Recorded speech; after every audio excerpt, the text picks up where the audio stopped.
We then had the TNA Slam Anniversary show. As noted, I had low expectations for this show going in. And just like the last WWE show, I was pleasantly surprised with what I got. This is a really good show. It opened with an Ultimate X match between Kenny King, Chris Sabin, and Suicide. They did about the phoniest, most contrived three-way spot I've ever seen. A spot that involved Kenny King having to sell a kick by stumbling around the ring and somehow ended up straddling on Sabin. So Suicide could hit them both at the same time. Not the craziest Ultimate X I ever saw, and that is in no way a complaint. A bunch of big moves, almost nothing off the cables, really. Did do one big Wacky Tower of Doom spot. And finally, Kenny King and Suicide were both going for the title belt, but King managed to turn Suicide's mask around, and Suicide had to drop down to either fix it, or I guess the idea was to protect his identity. And while that was going on, Sabin arrived at the intersection, and they had a brawl with King, and he ended up dropping King to the mat, hanging upside down by his knees, and he reached up and grabbed the belt and won. So there's Sabin, you're a new X Division champ. Very good pay-per-view opener. Then he dropped to the ground and dropped the belt on his own face and got busted open. It ended up looking cool. So he's up on the stage, bleeding from the head, holding his belt up, all is happy, and out should come Hulk Hogan. Hogan cuts this promos, and Boston loves champions. They love Chris Sabin. Called Sabin the future of the business. He said the X champion would get the X Division champion would get a shot at the world title at Destination X this summer. Sabin didn't get to talk. He just went to the back. Hulk then moved to the ring for Hulk Hogan business. Moving on, he said. Because now the midget stuff's out of the way. So Hulk cut this promo. I don't want to accuse anyone of anything, but I would not be surprised if Hulk Hogan had been drinking on this day. More than likely, he was taking something for the pain in his burnt hand. That's also possible. Point is, he may not have been in his right mind. Or maybe he was, and this promo just sucked. Or maybe he's just gone crazy. He pointed out a fan, I'm guessing this is what happened, that he pointed out a fan dressed like Randy Savage called him Macho Man, just in the middle of all this.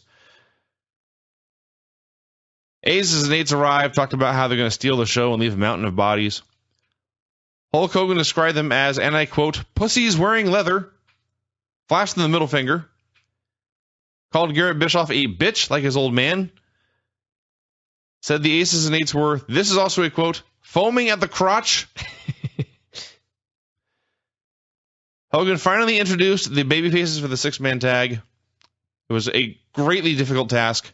The enigmatic enigma. That is what he called Jeff Hardy. The enigmatic enigma.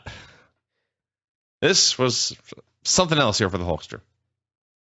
I still do not understand why Hogan made this announcement like he was signing a brand new, fresh, on-the-spot match, even though they'd announced the match on Thursday, although they did announce a different participant on the heel side on Thursday. Doesn't matter entirely. But yeah, this interview was no good. Well, I don't know. I can't say no good. It made me laugh. It was memorable. It was not just memorable. Another promo. It was definitely memorable. It may have been bad, but it was not no good. So we had the six-man, Joe and Magnus and Jeff Hardy versus Mr. Anderson, Wes Brisco, and Garrett Bischoff. It was a pretty much by-the-numbers match. Wes Brisco sucks. He fucked up a twist of fate. Twice. Yes, so Jeff picked up, tried another one. He fucked that one up too. Joe and Magnus hit all their double teams. And then Joe brawled with Anderson on the ramp. Brisco managed to nutshot Magnus and make a cover, but then Hardy came on the top and sent on Brisco and pinned him. And it was pretty good whenever Wes was not involved. They showed a bunch of highlights throughout the show of Sting winning various world titles. I bet most of them he had his career on the line. They showed him beating Jeff Jarrett in 2006. And the overall impression I got out of this was, man, Sting sure has had a lot of last matches. Joe Park cut a promo, making jokes about Boston. Tried to get serious, talking about what the Aces and Eights had done to his family. And then suddenly, Devon and Knox attacked him and laid him out. They laughed, they walked away, and the last thing we saw here was Joe Park's hand reaching up, sliding down the wall, and leaving a bloody smear. Yes. That was tremendous. That was good. That was very excellent. You know what wasn't excellent? Jay Bradley versus Sam Shaw. Yeah. On pay-per-view. Pay-per-view, everybody. Pay-per-view. Sam Shaw sucks. He has no gear. He was wrestling on pay-per-view in basketball shorts and amateur shoes. This match would have been mediocre in Ohio Valley Wrestling. It was bad on TNA pay-per-view. Bradley won with his lariat. Christie asked him, quote, "How does it feel?" Bradley replied, "It feels good." He repeated his vow to win the world title. Keep in mind, they cut Brian Cage. I've already lost track of all these dudes. I'm sure he was better than Sam Shaw. Earlier you said the Hulk Hogan promo was no good. This was the segment that was no good. Yeah, this match was bad. Borash interviewed Aries and Roode backstage. Roode reminded everyone he was the longest reigning champion in company history. He took a shot at Gunner, like Roode was Storm's ex-girlfriend, and now he was jealous of the new girl Storm was dating. And the best part about all this is that Roode is the one who dumped Storm. Joe Park was supposed to wrestle Devon. Park never showed. So Devon cut a promo running him down. Ordered the ref to ring the bell and count Park out. The ref did. Still better than the Sam Shaw match. Yeah? Nothing. Yeah. Devon ran him down for a while. Biding my time. Abyss for a while. Said if Abyss was here, I'd whip his ass too, but he's not here, so we're going to drink beer and play with strippers. That's what he said. At this point, Abyss came out. I thought he wanted to drink beer and play with strippers with them. Now I shall speak. I don't want to make any accusations, but Joe Park and his trail of blood, Abyss was also bleeding from the same spot. Highly suspect. I don't get the connection. I don't see where you're going with this.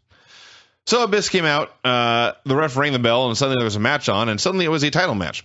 And a bad one. It was not very good. Knox interfered, so Devon could get the heat, and Abyss made every Abyss comeback you ever saw. Pinned him with a black hole slam.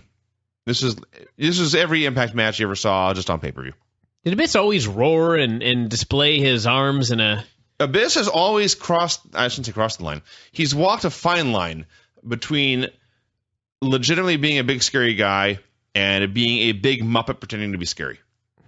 And as of late, I think Dave noted either in the newsletter or online that he's slowed down. I would say he looks like he's gotten clumsier. Maybe just because he hasn't been Abyss in a while.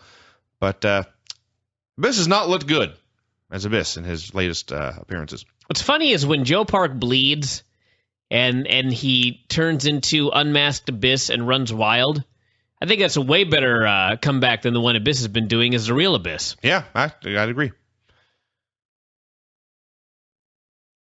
So Dixie Carter came out to make the announcement. She just said there would be I guess they had said there'd be a Hall of Fame inductee. The crowd chanted, "Thank you, Dixie." I was baffled.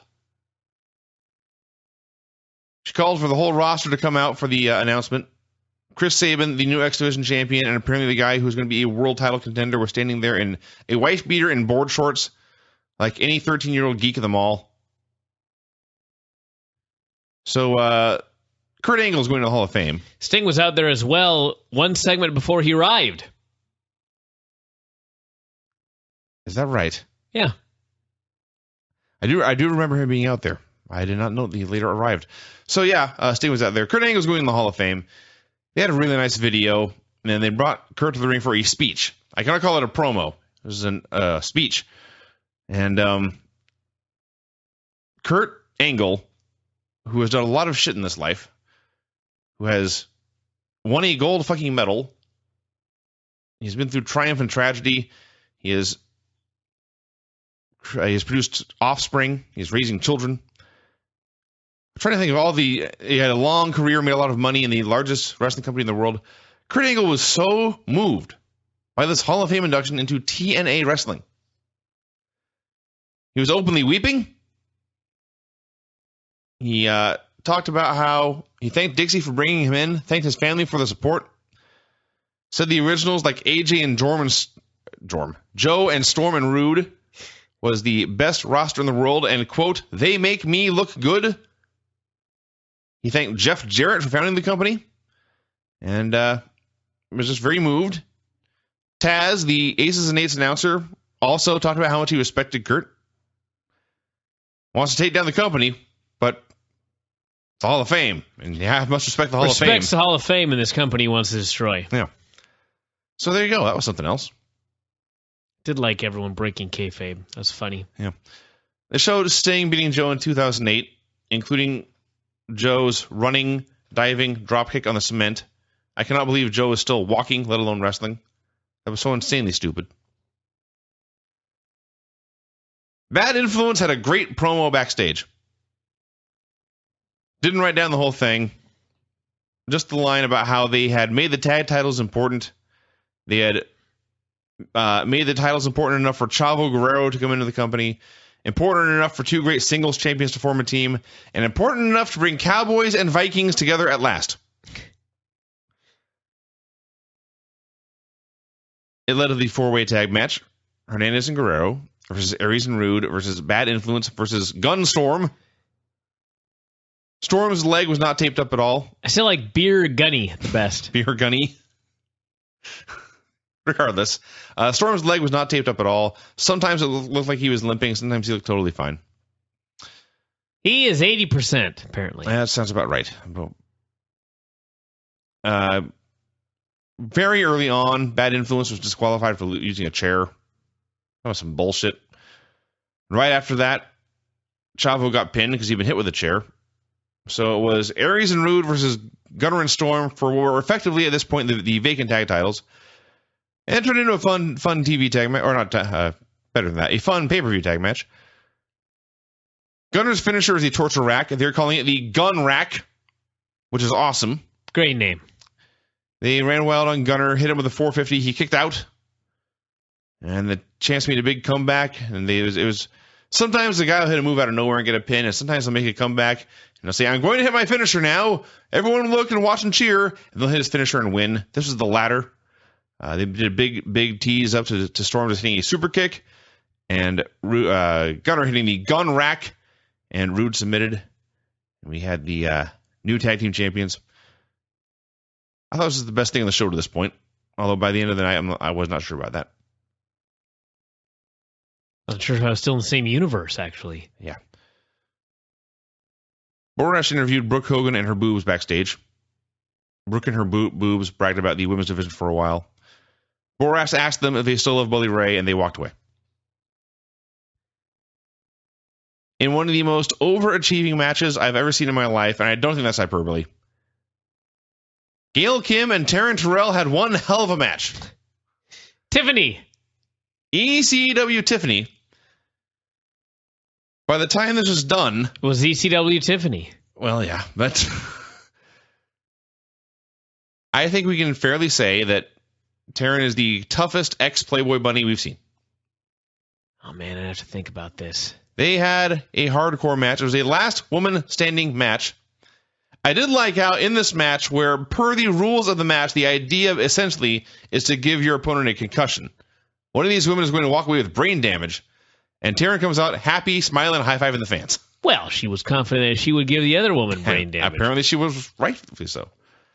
You know what's funny is on Twitter, I was tweeting for a while here and there, and I sent out the question, will the finish of this match be better or worse than the finish of John Cena versus Ryback? You did say that. And I got a fair number of responses, but suffice to say, people were shocked that, in fact, this finish was not only better, it was 1 billion times better. Yes. Because it was a finish. By default, it is 1 billion times better. So Taryn did not get off to a great start. First notable spot of the match, she did a body press on Gail, who was holding a chair. And Taryn sold this by grabbing her ribs and laughing. And I thought, well, maybe I'm the only one who noticed. And then a fan screamed, "Stop laughing!" They started brawling on the floor. Gail used the ring post figure 4, then Taryn came back, and she used the ring post figure 4, and I'm stunned she did not hit her own head on the ground doing this. So Gail's on the apron, and Tiffany charges, and Gail dodges, and Tiffany essentially does a tope through the ropes and lands on her pretty little face on the steel ramp. Holy crap. I wasn't, maybe I was the only one that, I was not blown away by the spot. There's no drop-off. It's steel. It is steel. Yeah. I will give her that. This is not like jumping in the middle of the ring. It's not landing on the floor. I will give her that. You're right. It's, I'm sure it's not as hardcore as the announcers were selling it, but I wouldn't do it. Of course, if I tried, I would. You've got great weight. I would trip on the ropes and die. But yes, I have great weight. I also do not make a living with my face. Gravity is not on your side. I don't think she really hit her face is my point. I think it's fake. But it looked good. Still a chance to take. Did look good. She can make way more money being pretty than she can in this sport. So it did look good. Then they started fighting out there. Gail leg sweeped her out there. She took a flat back bump on the steel ramp. Craziness. They teased a pile driver, which in hindsight was not the best thing for this show. Hopefully it was a power bomb they were teasing. That's possible. I hadn't thought of that. Anyway, it didn't happen. And Taryn fought free, and she grabbed Gail by the head, and they jumped off the ramp, and the camera angle was on the other side of the ramp, and so we just saw them jump off the ramp and disappear. Yeah. We had no idea what happened. We just heard people screaming. And my initial thought was, well, they had shot it this way so we couldn't see them landing on a big crash pad. That was what I thought. Yeah. So they go over there, and the two women are laying on what looked like a pretty average, pretty black mats. And Taryn gets up, and Gail doesn't, and the ref counts 10, and Taryn Terrell wins. Crowd was chanting, holy shit. They were chanting, this is awesome. And they showed the finish from another angle. And Taryn won this match with an ace crusher off the ramp to the floor. An RKO, everybody. Yeah. Onto the pretty black mats. And she splatted. This was a drop-off, Brian. This was absolutely insane. Yeah. Yeah, I can't downplay this at all. She was crazy. She is. She does call herself the hot mess. I mean, she could have just done She could have landed on her feet. Yeah, there's a lot of things she could have done. There's a million ways she could have done this that are not involved taking a flat back bump off the ramp to the floor. She chose poorly. But, hey, hell of a match, and they were fine. I'm not sure her ex-husband, Drew McIntyre, has ever had a match this good. One thing if, thank God they didn't get hurt. Yeah. But the fact that nobody got hurt, she pulled it off. They pulled it off. Pulled it off at the best match of her career. Yes. Best moment of her career. Yes. It was really quite amazing in a lot of ways. So we talked about all these Sting moments they've been showing. The last one, it was Sting beating Mr. Anderson for the title in 2010. Mr. Anderson was once the champion of the Earth. Twice, actually. Yeah. I actually remember one time he won it. There was one time he won it on pay-per-view, and it was actually the great payoff for the story they've been doing. It didn't lead to anything. It led to him now being a flunky in Aces and Eights, but this match I had zero memory of, and it was Sting wrestling Mr. Anderson.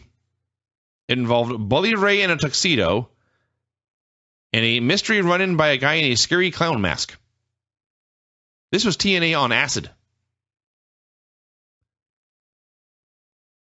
Kurt Angle versus AJ Styles.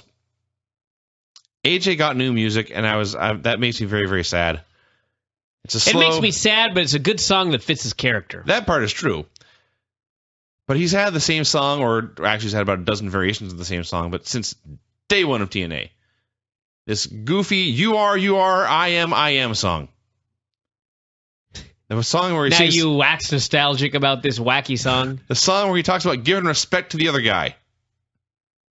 And letting the inside show from the outside, whatever the fuck that means. So when the song started, his new one did, and it's this kind of slow, bluesy guitar music, I was hoping so hard it would be the same lyrics just slowed down. But no, it's a totally brand new, different song about being a changed man.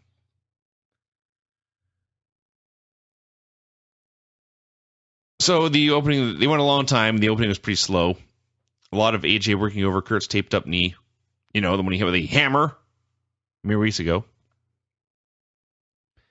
And crowd still does not know how to react to AJ. This angle is not working. Well, I don't know if I can say that. It's one thing to say the angle's not working when you watch the angle and you're like, okay, the idea here is he's a babyface. Or the idea here is that he's a heel. Mm-hmm. But when you watch the angle, it's like, I don't even know what they're trying to accomplish here. Right. And it gets no reaction. Then actually, perhaps you could say it was a successful angle. That's their goal? They've successfully made him a tweener that nobody cares about. Because when I watch the booking, that's exactly what I expect to happen. I will admit, Brian, I hadn't thought of that. That just didn't occur to me. That may have been their goal. I don't know if that's their goal, but you know what I mean? Yeah. Like when you try to push, when you try to make people care about Curtis Axel, but he never beats anybody and he's always secondary, then, all right, it's not working. Because you're trying and it's failing. Yeah. But I don't even know what they're trying to do with AJ. To me, they're trying to make him a tweener, which to me is, therefore, a success. He is a successful tweener that nobody gives a shit about. Because they can't figure out if he's a babyface or a heel. So the finish of this match, by the end, was really, really awesome. And AJ went for a springboard 450 and missed. He went forehead first into the mat. Looked like it sucked. This looked worse than anything in the women's match. It actually did. And he survived somehow because it led right into a bunch of switches and counters. And finally, Kurt hit a double leg takedown and essentially landed in AJ's guard and pinned him. Yeah. Is that accurate? That's exactly what happened. Yeah. So, AJ, whose whole gimmick was that he lost some matches and so his life was destroyed, now he's coming back, he lost again. Like 2 matches in. So, I don't know. I don't know what in the hell happened here. I watched it. I figured there must be a post-match sort of angle or something like that. Yeah. Nope. He just lost to Kurt Angle. All right. Moving on. Bully Ray cut a backstage promo. Said Sting had agreed to a no-holds-barred match.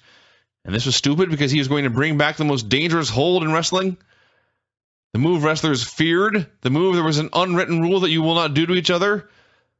The dreaded martinet. Yes. The pile driver. He's going to try and break Sting's neck with it. It was a great promo, but it sure did look like Gail was teasing a pile driver earlier in the same show. On the ramp, mind you. Yeah.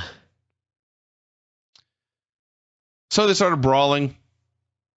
Early in the match, Sting whipped him into the corner, and the fans told him he still had it after an Irish whip. Taz was talking about how he got his neck broken in a pile driver. He was still afraid of the move. That's actually a very good reason. Ray hit a clothesline on the floor and suddenly turned and ran to the back. And I mean, he ran to the back. And then he came running back out with a chair. I guess there were no other chairs at ringside. They whacked each other with it a few times. Ray had torn Sting's t-shirt apart to hit some chops to the chest, and Sting never bothered tearing the shreds off. He just walked around with half a t-shirt on. Brooke and her boobs came out, concerned for their husband. Sting sent them to the back. Ray hit a nut shot, used the chair a lot more, and then he just put Sting in the ring, hit a pile driver, and Sting kicked out. That was early. Anticlimactic. Little early. I guess they only had so much time. It was not just early, but it was poorly executed. They did no tease for it. It's not like Ray was trying for the pile driver throughout. He just threw Sting in. First time he went for a pile driver, got it, and then Sting kicked out. Turned out to be much ado over nothing. Sting got powerbombed through a table, kicked out of that too. At which point, Bully Ray pulled out a knife. Knife! A sharp implement used to kill people. He did not kill Sting. Don't know why. It was no DQ. Started cutting the ring apart instead. Pulled the padding away. Pile drive Sting right on the plywood. Sting kicked out of that too. At this point, I figured the knife was sure to come into play again, but it did not. They took turns trying pile drivers and missing after we'd already seen 2 of them. Sting hit his death drop on the exposed wood. At this point, the Aces and Eights all ran out and attacked him. Mike Tenay was very angry about this. He screamed, "God damn it!" So Sting fought off like 8 dudes. He got hold of a chain. He clonked Bully with it, but Devon pulled out the ref. So Sting hit Devon with a chain. There's a lot of shit going on here. Either was. Anderson got a hammer into Ray, and Ray finally clonked Sting in the head with it and pinned him. And I can't call it a failure. The crowd was into it. All the run-ins and the wood and the knife and the hammer and the chain. But it was an overbooked mess on TV. And then Todd Kennelly, in what was apparently his last line as a TNA announcer, said, this is a quote, "We'll see you on Impact. Damn it!" Todd Kennelly. What I always say when Impact starts. Kennelly. I wrote something in the update about Todd Kennelly. I got nothing against Todd Kennelly. I'm sure he's a nice guy and everything like that. This was not his job.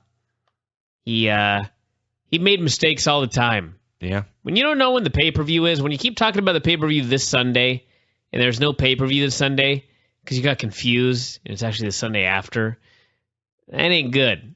You know what I mean? And I don't know. I was never into the whole Todd Kennelly thing. I never understood when he did it, wanting to just kind of switch things up. Problem with TNA is like they just can't figure out what the hell they want to do. You know, all the time switches, all the announcer switches. I mean, it's just everything's being switched back and forth, trying to find this, trying to find that. Problem's not your damn announcers or the time slot. You know, this was a good pay-per-view. I like this pay-per-view. I enjoy Impact most weeks. But at the end of the day, what the hell is going on in Impact? Anybody? What the hell is going on in Impact? I'm talking to you guys. Don't know. Silence. There's silence in the room. Because there's nothing going on in Impact. Same guys doing the same matches, same storylines, same angles. I realize you're doing a slow build to a lot of different things and everything like that, but that's all fine and good. In fact, it's great. It's good to have a program doing long-term, slow build storylines. But just ain't working. Just ain't working. Maybe it'll work in the end. Right now, TNA just feels like a company that they put on TV. 4 times a year they put on pay-per-views. TV's over, you move on with your life, and you watch TV the next week. It feels like the reason they are doing wrestling shows is because, well, it's Thursday, and we do wrestling shows on Thursdays. That's right. We're contracted to do wrestling shows every Thursday, so that's what we're going to do. We'll try and make them good. Lately, often they are. But there's a difference between having good shows and having shows that make people interested in the product and interested to see where you're going. And the only thing they got coming up this summer is this Bound for Glory tournament. And for the Bound for Glory tournament, there's one guy in right now, Jay Bradley, after a match with Sam Shaw. Oh, that's so depressing when you put it that way. That's your summer kickoff, everybody. That's your summer kickoff. I feel bad. It'd be nice if, TNA was hot right now. But they ain't hot. And I don't see anything on the horizon that's going to turn it around. Maybe I'm wrong. Maybe they got a big angle coming up. But if they do, it involves Hulk Hogan. Which, good luck getting me involved in this angle with Hulk. Let's proceed with this Impact review. I don't, by the way, everybody, have any sort of update on what the hell happened to Jeff Hardy. But it appears he hurt himself. So, I presume in the morning we'll have an answer. But it looked like he hurt his back, would be my maybe he didn't. Maybe that was the whole idea, is when Bully Ray got backstage, they didn't want Jeff to get to him, and so they had to do some sort of injury angle, but that was kind of an odd way to do it. I would think there would be better ways than to make Jeff look like numbskull, clumsy, oaf. Yes. Old, yeah, fragile. All right, let's proceed. So, Bully Ray came out to brag about his win at the pay-per-view. Pointed out that last year at Slammiversary had been the first time Sting had been beaten up by Aces and Eights. We've been going through the storyline now for a year. He then bragged about beating Sting single-handedly at the pay-per-view this year. Said that Sting had threatened retirement, all because of the way Bully had beaten him. He said he deserved to be in the Hall of Fame. He called out Dixie. He got Hulk Hogan instead. He said Bully Ray had been at the top of his game at the pay-per-view dude. That the Aces Nates had been the ones to really beat Sting. I forgot, I did not write it down. There was a point here we talked about Hogan's crazy promo at the pay-per-view, including words like pussies and bitch. He apparently got scolded because he said something very... He emphatically used a G-rated curse word here. Like, what the heck? Or something. Hogan? Yeah. No, he said B. That's right. Son of a B. Son of a B is what he called him. That's right. So, to make a very long story short, he booked for tonight Bully Ray versus Jeff Hardy in a ladder match with a hammer hanging above the ring. It took him a long-ass time to do this. It's a very strange match to book on the fly, but that is what they did. Chavo and Hernandez had a meeting backstage. Hold on a second. All right. Get an update? I'm trying to get an update. All I have are 4 hours ago, which would have been, what would that be? Now that was before the match. Jeff Hardy just tweeted, "Thank you, Duluth." He's tweeted nothing since. Of course, there's nothing on the TNA website, except TNA website is strongly pushing, I swear to God they call it this, a must-watch ending. Not the ladder match, but the confrontation with Brooke and Hulk and Bully. That was like the fifth best thing on the show. A must-watch ending. That is a don't-watch ending, everyone. You don't have to watch that. I've got more. I don't know how or why, but on the Impact Wrestling website, there are a number of advertisement banners here. The top one is Shop TNA, new items added with Taryn. Under that is YouTube, watch Impact videos online. And underneath that is God Almighty's my witness, WWE Live. Tickets starting at $25. July 6th, Ocean City, Maryland. You've got to be kidding me. You've got to be kidding me. Go check this out, myself, actually. Go up to the TNA Wrestling website. Yep. It's loading right now. ImpactWrestling.com. And click on... tickets. Click on News. And there you will see the must-see ending. Oh, now it's gone. Why are you being so slow? I see. They've got an ad server here. Yeah. And the ad server just randomly had a WWE live event ad on the TNA website. How hilarious, in fact. Next time it comes up, I'm going to get a screenshot if people don't believe me. You know, if you want to see the must-watch ending, if you go to this ImpactWrestling.com/news, there's a still shot of Hogan, Ray, and Brooke all staring at each other. That is, in fact, the must-watch ending. Yeah. That's everything you need to see. I'm not joking. That's all that happened. I should also note that in that opening segment, when Bully Ray came out and he's talking about this and that, and all of a sudden they played Hulk Hogan's music, I finally, I don't know why it took so long, but I finally had just had enough. You know what I mean? Like, really? We're watching Hulk Hogan as a centerpiece of this promotion still in 2013. I've been very tolerant for a long time. Yeah, Hogan's on the show. Yeah, he's a centerpiece. Yeah, it sucks. Yeah, it'd be better if it's someone else. But this was a night where it was really like, really? I am sick of this promotion being built around Hulk Hogan. And clearly, Hulk and Eric Bischoff think it's very important that Hulk is all over this show, based on the fact that on the TNA website, the must-see ending of Impact is Hulk, Brooke, and Bully looking at each other. Who could possibly care about this storyline? Not me! No. So this is nothing to do with anything, but speaking of random ads and stuff, up at the very top, there's an ad from Udi's Gluten-Free Buns, advertising, and I'm quoting this now, a $10,000 gluten-free disco barbecue. Yum. Can't think of anything more Delish. Nothing says summer like a disco barbecue with no gluten. Made me laugh. So, yeah, that was the segment. So, Chavo's meeting with Hernandez backstage. And this left me confused, although it was finally explained later. So, they are not tag champs now.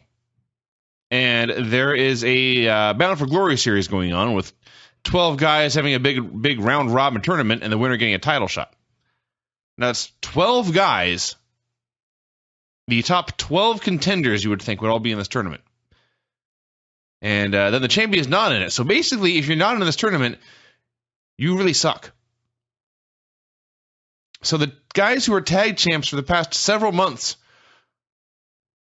long story short, they're having a qualifier match for the tournament. Mm-hmm. One of them will finish outside the top 13 guys in the company. Meanwhile, Jay Bradley is in the tournament. Yeah. On the basis of one win over another gut check guy. Yeah. That's fucking stupid. I liked how in this little meeting they had, Hernandez wanted a handshake, and Chavo refused to shake his hand. So then they go to the ring, and the very first fucking thing they do is they shake hands. That happened. Chavo, you don't remember what you just did backstage or in your pre-tape? Come on. Yeah, that happened. So, Chavo's big thing here was Hernandez saying, we're going to fight now, but I want to thank you for everything you've taught me. And that's when he offered his handshake, and Chavo backed off saying, I taught you a lot, but I didn't teach you everything. So they had their match, and here's where they explained that one of these men would not be in the tournament. And we found out later that next week there's more qualifiers. Like AJ Styles and Kurt Angle are having a qualifying match. Yeah, you got to qualify to get into this tournament. Unless you're Jay Bradley. Well, he still qualified. I suppose. He beat Sam Shaw. I would argue that even if AJ loses that match and has only a 2-match losing streak, he still has better credentials to get in than Jay Bradley. Well, now we know why Kurt Angle beat him clean at the pay-per-view. We do, in fact, have a clue as to that. So they had a fun match.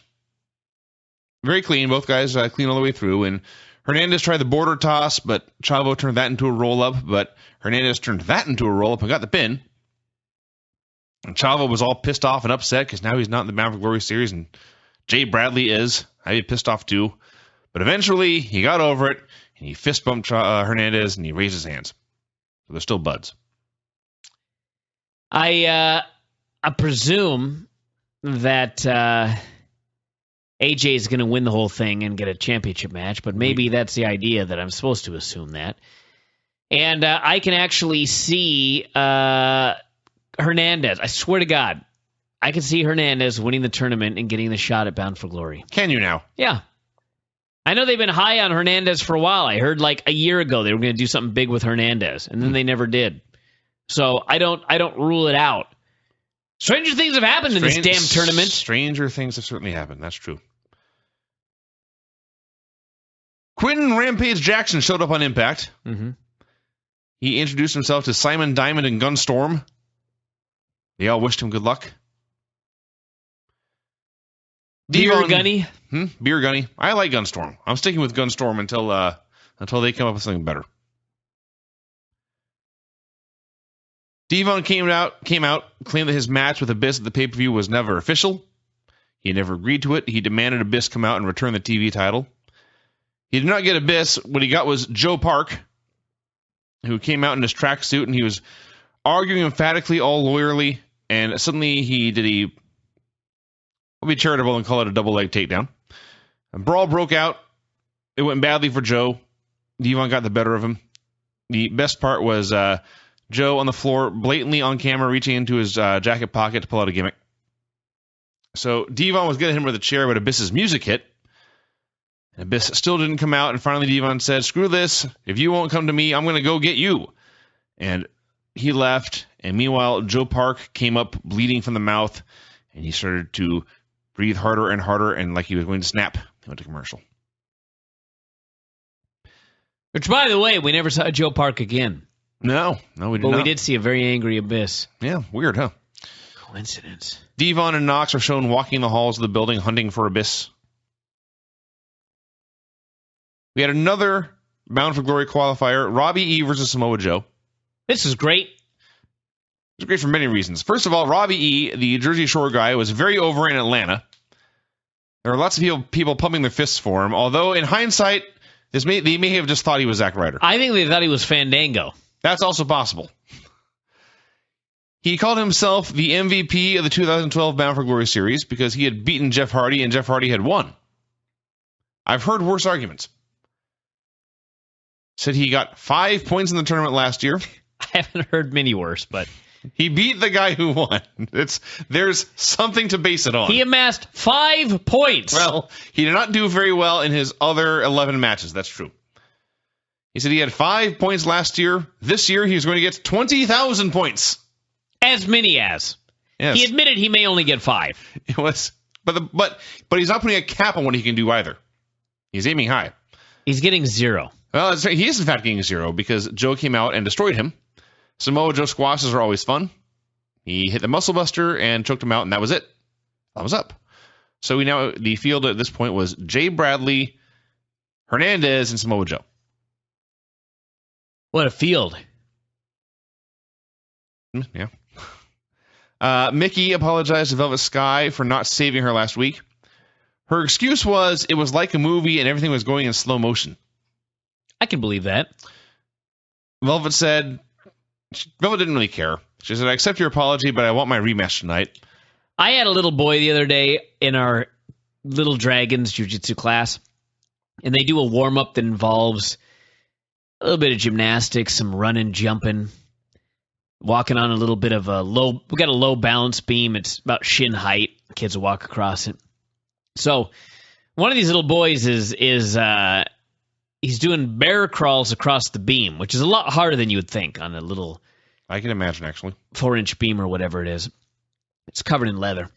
So he's walking across doing bear crawls, and I'm kind of overseeing it. But, they go slow. Everything's fine. It's very low to the ground. There's mats underneath. It's very difficult to get hurt. But as he's walking, his feet slip. And sure enough, everything moved in slow motion. And there was that thought, like, I must jump in there and grab him. But, of course, all this is going through my mind, and I'm just frozen because time is standing still. And I cannot get there in time, and he crotched the beam. Just stomach flat on the beam, legs one on each side, arms one on each side, and just splat. And I thought, oh, God.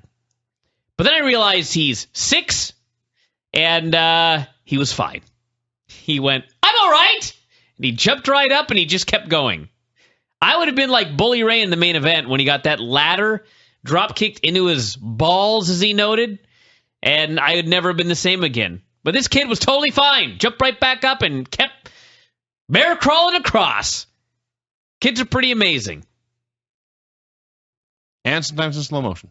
That's right.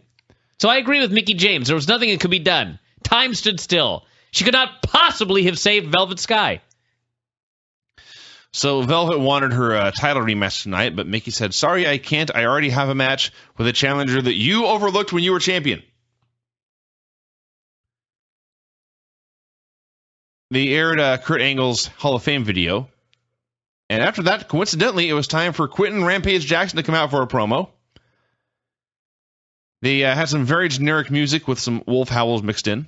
This was a perfect debut for Quentin. Yes. He was a superstar. Yes. He came out, this place went absolutely nuts. Mm-hmm. It was actually awesome because he was out on the ramp and looking into the camera and being all scary, as we have all seen hundreds of times, and stop and howl. And then he would see very young children in the aisle and high-five them. This guy's already better at being a pro wrestler than he was at being a fighter. It's his first night in. Yeah. Everyone cheered. They just saw him as a big fucking deal in the Impact Zone. He was a star. Or wherever they were. He was definitely a star. So Boras was there to interview him. He did fine, except at first he actually had the mic too far from his mouth, but he got that figured out. That's an easy problem to fix. And he's just bringing Joe Rogan to hold the mic for him. Exactly.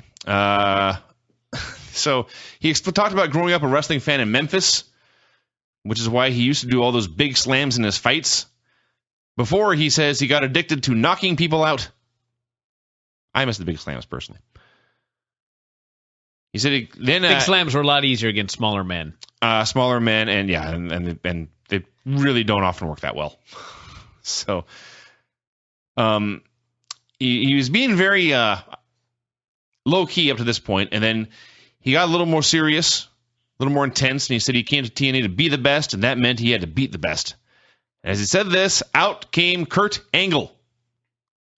Quentin had an amazing amount of. He was just very good at this. None of us should be surprised. Well, I can kind of be a little bit surprised. I mean, everything was unscripted back in MMA. This was a bunch of scripted stuff. He had to know. He had a lot of poise. He had to react properly to this stuff that was coming. He did a great job. I see your point, but it's not. They did not give him like a 10-minute promo to memorize. They asked him a question with a simple answer, and it led into a challenge. He then basically had to act like a tough guy.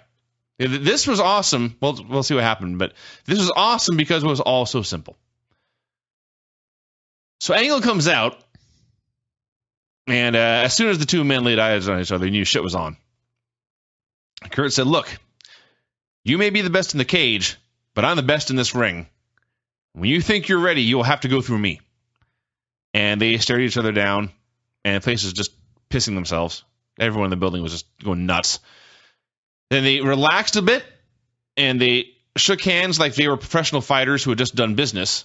Not like they were friends or buddies or laughing it off, but like they had just finished like a photo shoot or something. But as soon as they shook hands, Rampage pulled him in tight and stared him down again. And Kurt looked just a little bit surprised. Perhaps he'd underestimated this man. And finally, they released hands and they went their separate ways. And this was tremendous, tremendous stuff. I hope it goes somewhere. Well, you never know.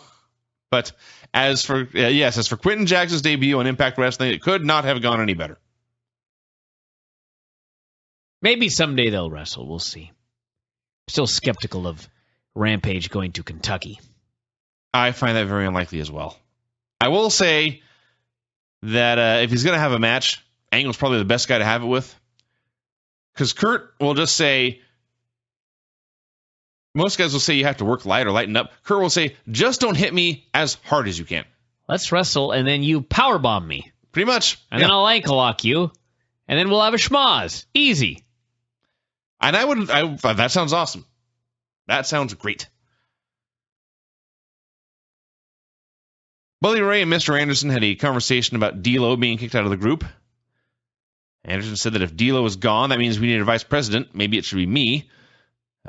Bully didn't answer him. He just started bitching about his match with Jeff and how unfair it was. Then he started bitching about the fact there was not an ace in the Aces and Eights did not have a guy in the Bound for Glory series. So Anderson asked if he wanted any interference in the main event tonight, and Ray said a good vice president could make that decision on his own. He walked away, and Anderson says, "So does that mean I'm the vice president?" An idiot. Dumbass. It either means yes, or it means we'll see how you do tonight. But it did not mean ask me another question. Austin Aries and Bobby Roode and Kenny King versus Gunstorm and Chris Sabin. They did not have a ton of time, unfortunately. What we got was very good. Heat on Storm, and as he was crawling into the corner for the hot tag, the crowd was chanting, "We want Gunner." They got Gunner, who looked absolutely enormous this evening. He made a big comeback. Everyone took turns hitting big moves, and Sabin finally pinned King with the Cradle Brainbuster, which they are apparently calling the All Hail Sabin. We want Gunner. I don't know why that was so funny. I have nothing against Gunner. I like Gunner. Gunner's pretty good. It's just a stupid name. It's just astonishing that they're chanting, "We want Gunner." Yeah. This was a successful segment. Devon and Knox continued their hunt. Apparently, what if they called him Tommy Gunner? Building. I would consider that an improvement. Brooke Hogan congratulated Taryn Terrell on her pay-per-view match. Taryn basically said, "Thank you. By the way, are you still in love with Bully Ray?" And she said it in such a way that, like... She said it like in the same way as, what did you have for lunch today? She said it in a way that, like, she didn't want Brooke to think it was the only thing she cared about. But her delivery was such that it was the only thing she actually cared about. Yeah. So, Brooke awkwardly explained that she did not want to talk about that. She only wanted to talk about wrestling. And Terrence said, "Oh, of course. I'm sorry. I shouldn't have asked." And she walked away. I just thought this was awesome because I can honestly see Taryn Terrell being clueless enough to ask this question and not think it would be a big deal. Yeah. Mickie James wrestled Taylor Hendricks. This is the woman that...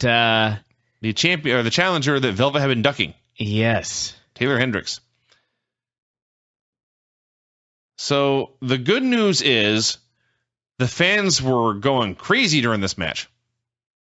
Raucous, rowdy, loud, having a grand old time. The bad news is they were chanting "Cena sucks," and then "yes, yes, yes." Yeah. What are you going to do? So the match was it was good and exactly what you would expect considering what Mickie is doing. A lot of clean wrestling, but Mickie couldn't get the better of her. And then when she finally got frustrated, she feigned a knee injury. She hit Taylor with a sucker slap and hit a bad spin kick for the win. Taylor, and I like Mickey's I like her character right now. Mm-hmm. I think that maybe I'm wrong about this, but Mickie has entered the I don't care, and so I'm much better now aspect of her career. Could be. Looks like she's out there just having fun. I am here to I am just going to me. be an annoying fake babyface, and I'm just going to have fun. I don't give a shit. And she's better. Yeah. Much like, for example, Chris Jericho of late. It's kind of the same way. He's 42. He doesn't need this anymore. He does it for fun. It's not the be-all and end-all. And he's a million times better as a result. It's like when Batista was going to leave. He was on his way out. He didn't give a shit. He had his money. He just went out there and had fun. And goddamn, he was awesome. Same thing now with Mickie James. She's, how high are you going to go in TNA? Not that high, right? No higher than she is right now. She's got her band, she's got her music, she's at the Country Music Awards or whatever. Now she's just out there on Impact just having fun. And she's great. So, more power to Mickie James. We saw Abyss's shadow beat up Knox's shadow in the parking lot, Which was awesome. Yep. And we then saw the real Abyss jump the real Devon and lay him out as well. Abyss's shadow should have been Joe Park's shadow. No long hair, nothing. You just see Joe Park's shadow destroyed Knox, and then all of a sudden Abyss runs in and beats up Devon with the mask and the wig on. That's my theory. They showed Sting losing the pay-per-view, and then they showed a whiny Sting tweet from this afternoon. Whiny? Well, it was accurate. A completely justified tweet. This poor guy was screwed. He had no friends. Nobody came to help him, as everyone noticed, and apparently he's pissed. Yeah. Good for Sting. By the way, Sting's Twitter, it says right here, Sunday, I was left to fight alone. Message received. Yeah. This, by the way, was his first tweet since March 28th, which was his first tweet since December 6th. That's 3 tweets in 7 months. 6 months. Go, Sting, go! And I should add that if you go back even further, he has not done a lot of tweets. Let me just look at this very quickly. He had a March 28th, December 6th, November 22nd, when he said it, Happy Thanksgiving, October 13th, when he tweeted twice, believe it or not. And then on August 26th, He tweeted about 8 times, and they go as follows. Tweet number 1. Warming up on the driving range and putting putting greens. Last night's gala was great. Thanks again. Which then we see a series of tweets that say, for example, hole 7, 1 under. Hole 9, 2 under. Hole 12, 4 under. He tweeted all these things in August and then gave up until October. This is an amazing Twitter. And somehow he got at Sting. That is amazing. I'm baffled. What about the other Sting? The musician? Yeah. Maybe he's not using it. Is that? Clearly he's not using it. Maybe that's official Sting. Looks like that. Yep. Looks like, yeah, official Sting is the artist. And at Sting is Sting. So there you go, everybody. Sting's mad. He'll be there next week. So it's time for the main event. Jeff Hardy versus Bully Ray in a hammer atop a ladder match. Yes. Sorry. There's a list of various Stings. There's Sting, official Sting, a fake at Sting TNA, Sting stung me. I don't even know what that means. Honey Bee Sting. And finally, Yogi Sting. There is a yogi named Sting who has 8,000 followers. Bunch of pictures of him doing yoga. He actually looks like the other Sting, not the wrestler. About that. All right, go on. All right. So it's Bully Ray and Jeff Hardy. They brawled on the floor a lot, and they brawled in the ring a lot. By and large, as far as ladder matches go, this is one of the safest you'll ever see.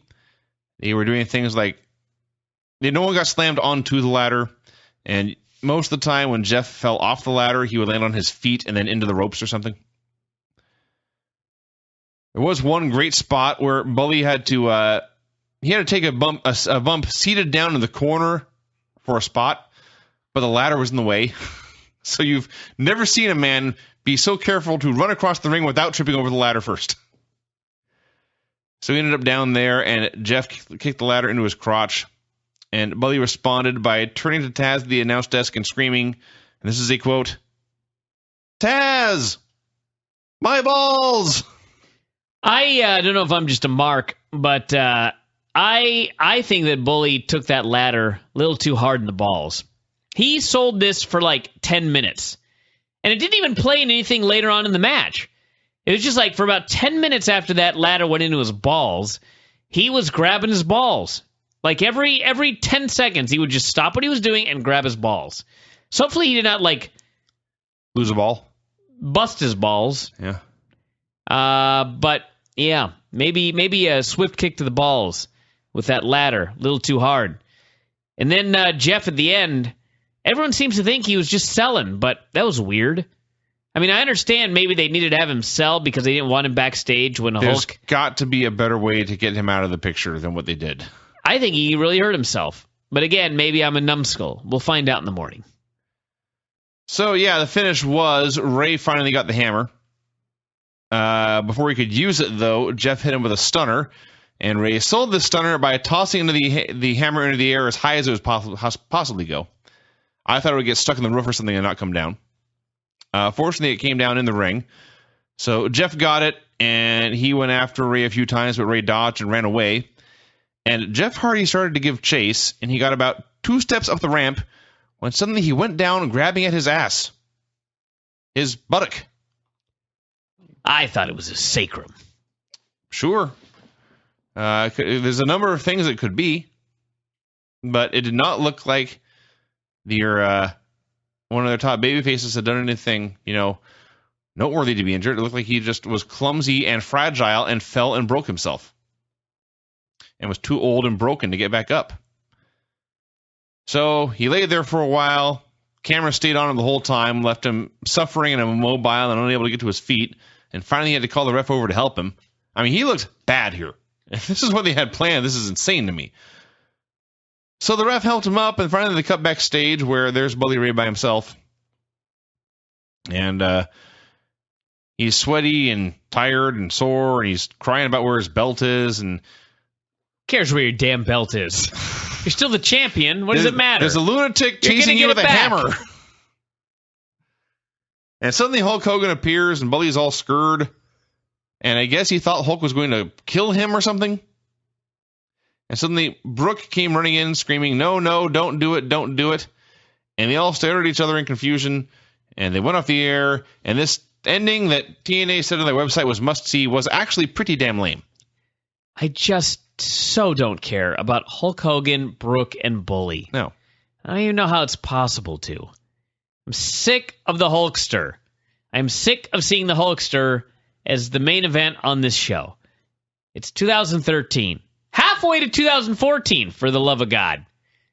Time to move on, everybody. This is not must-see television with Hulk Hogan all over the show. Let's have a good Bound for Glory series. Have a bunch of great matches. Try and make some stars. Try and get AJ Styles over. James Storm. Bobby Roode. Austin Aries. Any of these guys. I am done with Hulk Hogan. That's going to make Thrashard very upset. I don't care.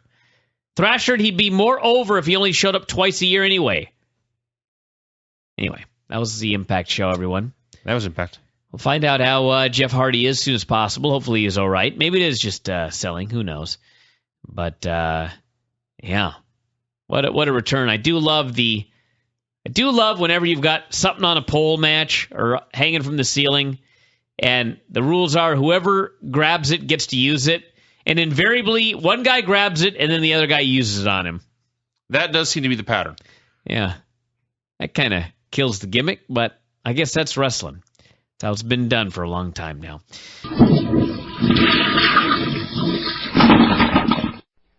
Well, shit. Let's get started.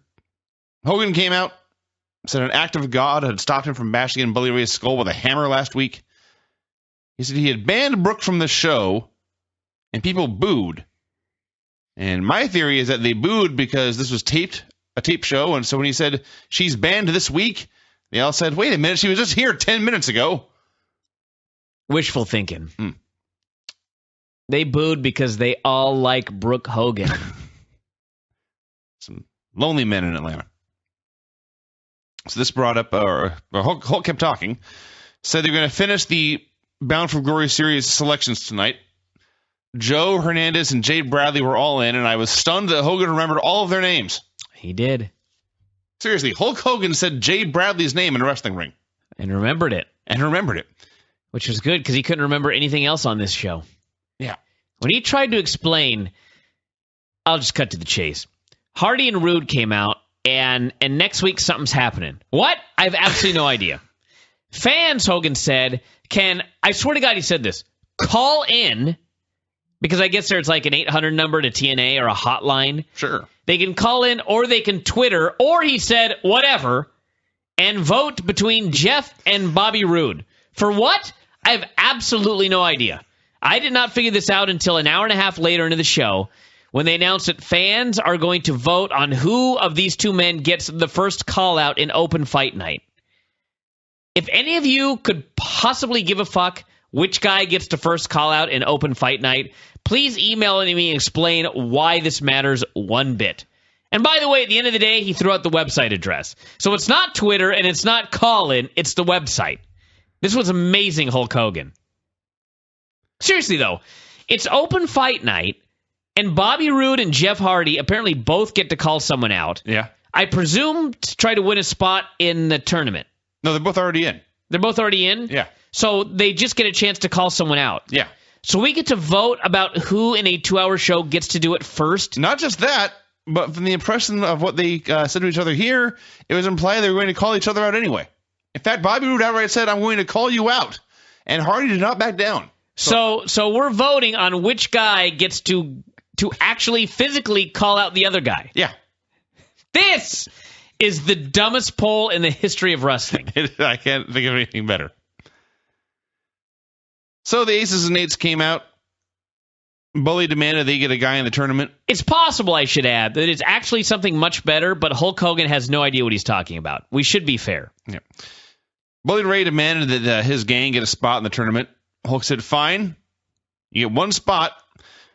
We're going to have a battle royal tonight, and your guys are going to have to fight each other for it. And Ray ordered Wes Brisco and Garrett Bischoff to attack Bobby Roode and Jeff Hardy. That went badly. And the TNA guys cleared the ring, and then Roode cheap-shotted Hardy from behind and bailed. That was the opening segment. Right over there? I'm just sighing. Bad Influence cut an awesome promo involving a piano. I can never do this justice, but they made fun of Gunner's beard and James Storm's heartbreak. And they vowed that one of them would win the BFG series and then go on to win the title. Bad Influence versus Gunstorm in a non-title tag team qualifier for the Bound for Glory series. Just a match. Not a lot of time. And Kazarian pinned Storm with a belt shot. Gunner had a really cool fall-away slam at one point. And that's all I got to say. Yeah. Crimson arrived. Yes, Crimson. Just back with no explanation. Velvet had an envelope that she said would make everyone happy. In hindsight, she was wrong. It's not what you expected, everyone. It was not topless photos. Or a nude pictorial. Crimson then hit the ring. This was amazing. Crimson explains that he was undefeated for over 400 days. He suffered one loss, and he was sent home for a year. Yes. Thanks for reminding us what a gigantic loser you are here in the storyline. How shitty their booking is. And by the way, this win streak, if you guys remember this win streak, this was one of the worst win streaks of all time. So he explains that he won 400 matches in a row, and then he was sent home for a year. He proceeds to be given a match with Joe Park for a slot in the Bound for Glory tournament. Why? I have absolutely no idea. If you go by, why did they send the guy home? Let's pretend this is real. He won 400 days in a row, and then they sent him home. Why did they do that? If the guy won 400 straight days in a row? Because they're stupid. So if they sent him home after that, why did they then bring him back a year later and put him in a tournament for a shot at the title? Because they needed somebody to job to Joe Park. Joe Park beat him. Yeah. So after all that, Crimson was beaten. I just like the idea that there were some burials on this show, and this was one of them. One of these two men was guaranteed a spot in the tournament, and meanwhile, Kurt Angle and AJ Styles, only one of them can get in. Yeah. There's no logic to these qualifiers. Mickie gave herself a pep talk in the mirror. Velvet came out. She was much better than Stephanie McMahon on Raw. This is not high praise. She explained that her friendship with Mickie had been up in the air. She called Mickie out to see what was in the envelope. Mickie came out. Velvet said, "This is medical clearance from my doctor. It means I am healthy to wrestle, and I demand my rematch." Mickie then said that you can get fake stuff from doctors on the internet all the time. She should have said prescriptions, but yes. Then she said the paperwork is dated yesterday, and there's clearly still something wrong with your knee today. And then she kicked Velvet in the knee and put her in a wacky but very cool leg lock, chin lock submission hold. And the refs came out to break it up. And if there was any lingering doubt, Mickey's a heel now. Yeah. And she was awesome here, actually. Enjoyed. She was great. And her new character is awesome, and this angle worked. So I guess Velvet's healthy again. We'll see. Matt Morgan cut a promo backstage. First, he started talking about Sting. And I have no idea why. I thought he was fighting Sting tonight. I'm sure Matt Morgan's a nice guy. But why is this man employed?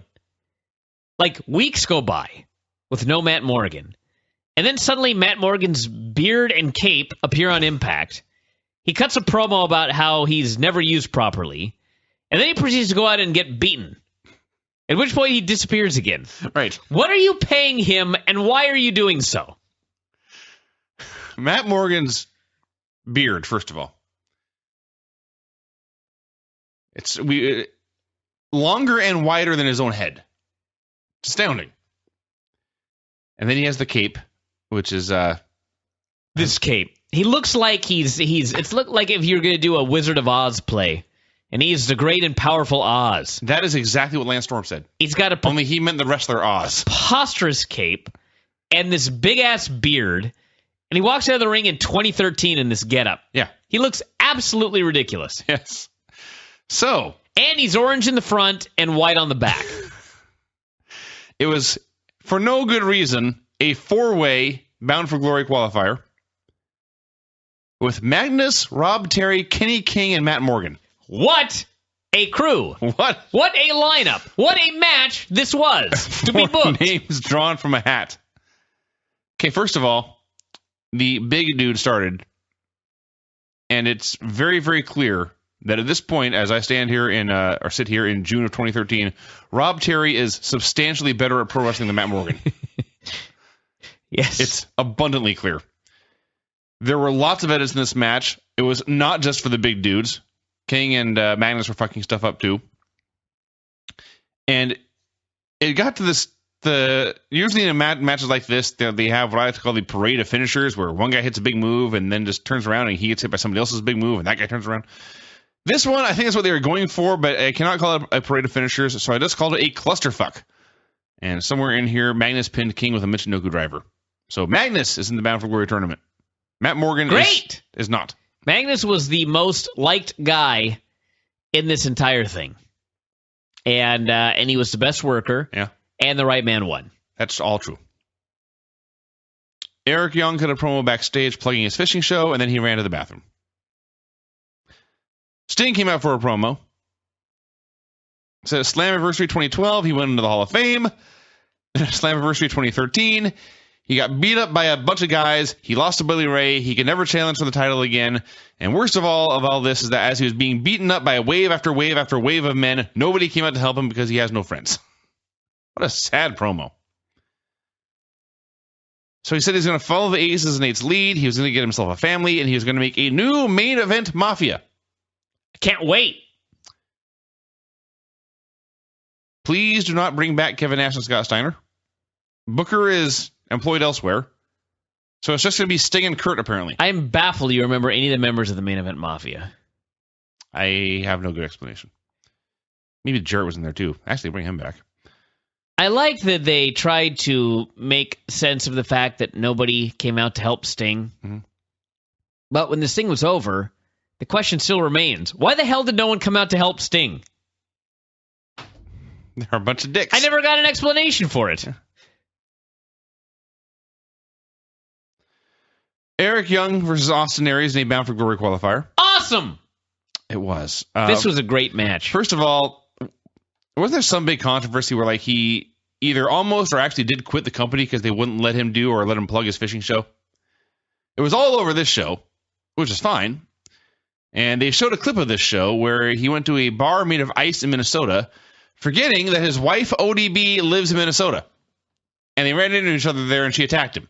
And this segment looked more fun than anything we had seen up to this point on this Impact show. That did not last long because this match was awesome.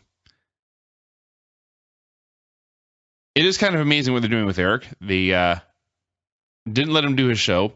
Then they brought him. He was gone for months. He came back for the one, the cage match with Lockdown. He was gone for months again. They brought him back, plugged his show, put him in a prominent match, and gave him a lot of time to show what he could do. Yeah.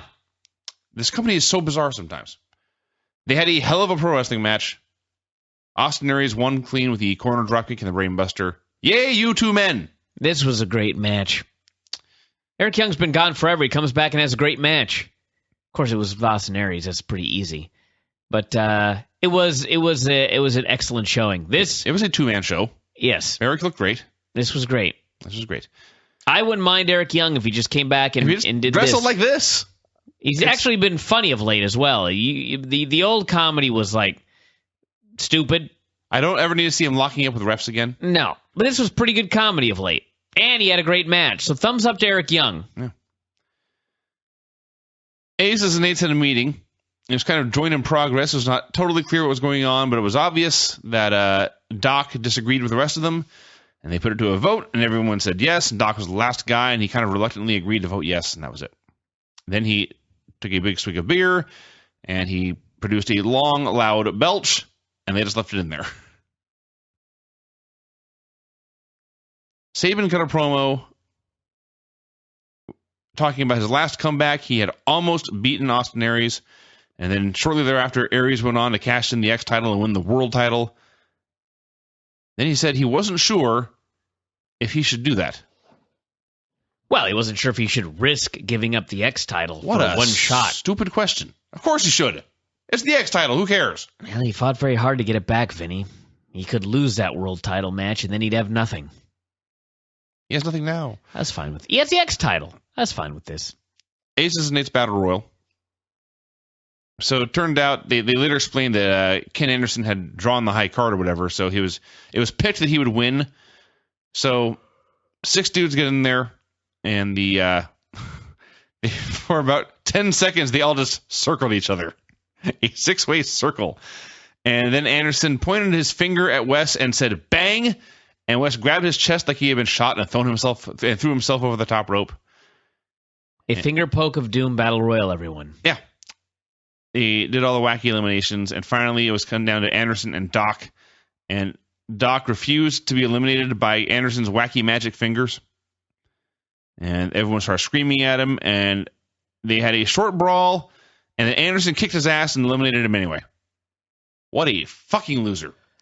This may have been the biggest... This was a bigger burial than Crimson. Much. He made a giant... He ran wild on this guy, and then Anderson just bloop threw him out. Yep. Like a numbskull. Yep. So Anderson's in the Bound for Glory series. Quentin Rampage Jackson met with Angle backstage. Seemed a little miffed that Kurt had said he was not ready last week.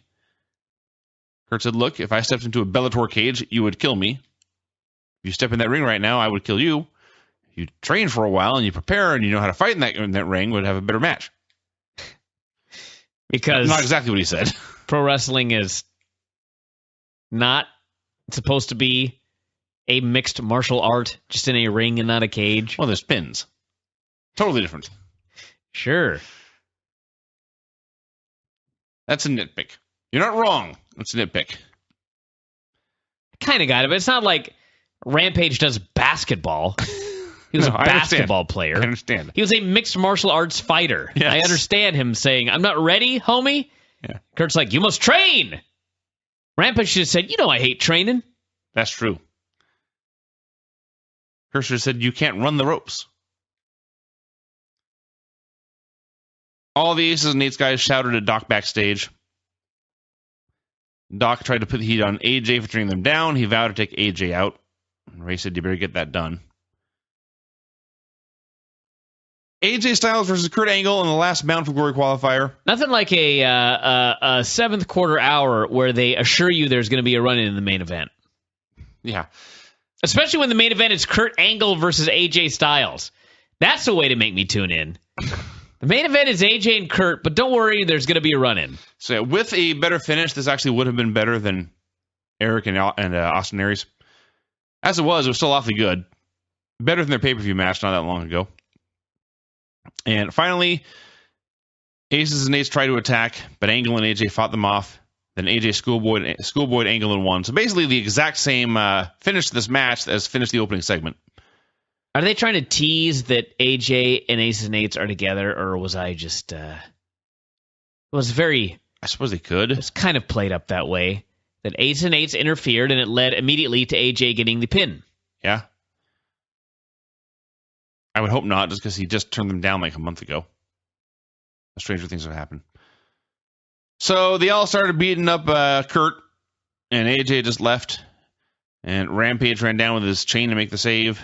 And the show ended with him standing tall next to Kurt Angle in the ring. And the last half hour or so of this show was great. Well, you had the great Aries Eric Young match. You had the great main event. Yeah. The Sting had a lot of passion. Really, it was just those two matches. That about covers it. Gunner had a good fall-away slam. Magnus won. There were some positives.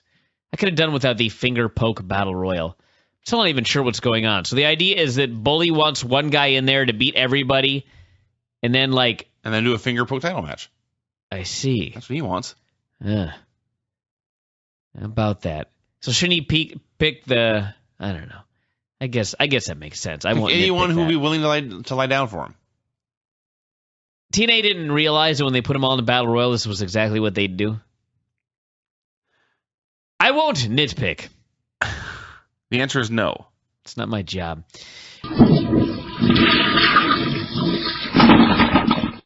Impact was a bad show this week. Lots of stupidity, not much wrestling, and a very, very bad segment with Brooke Hogan. Here's how the show began. Sting was in a suit, walking down a ramp. Mm-hmm. And he walked, and he walked, and he walked, and he walked, and he walked, and he walked, and he walked, and the camera went to black. Like 20 seconds of a man walking. Hell of an open. Then they aired a Bound for Glory series promo video talking about how 12 men were going to all fight each other with only one could emerge as a victor. And the very first thing they showed was Bobby Roode winning the first Bound for Glory series and then losing in the championship match. Heartbreak. That's what they were fighting for. The possibility for heartbreak. A chance to fail on the biggest possible stage. They showed the opening, by the way, when Hogan came out for the first segment. And usually they do a really good job of filming to make the place look like it's big and packed. They screwed up here. This building looks small and empty. I wouldn't say empty, but it looked like maybe 1,500 people. It looks small and lots of open seats. The hard camera side looked absolutely, completely empty, which usually they are very careful not to show that. But well, the funny thing was about, 2 minutes later, they tried the exact same shot and did a much better job. Yeah. Oh, well. So Hulk had all the Bound for Glory guys out there. And he said that Hardy and Roode, they had done fan polling because it was open fight night, and the fans could vote on which of these wrestlers would be the first one to call somebody out. So Hardy won. Aries said, you should pick me. Daniel said, you shouldn't pick me. And didn't matter because Hardy picked Roode, and that was that. So this all went on way too long. Talk about handing over the rating to the NBA. Oh, there's more to come. I was ready to watch the basketball game. This segment went on forever. There's just a bunch of guys in the ring.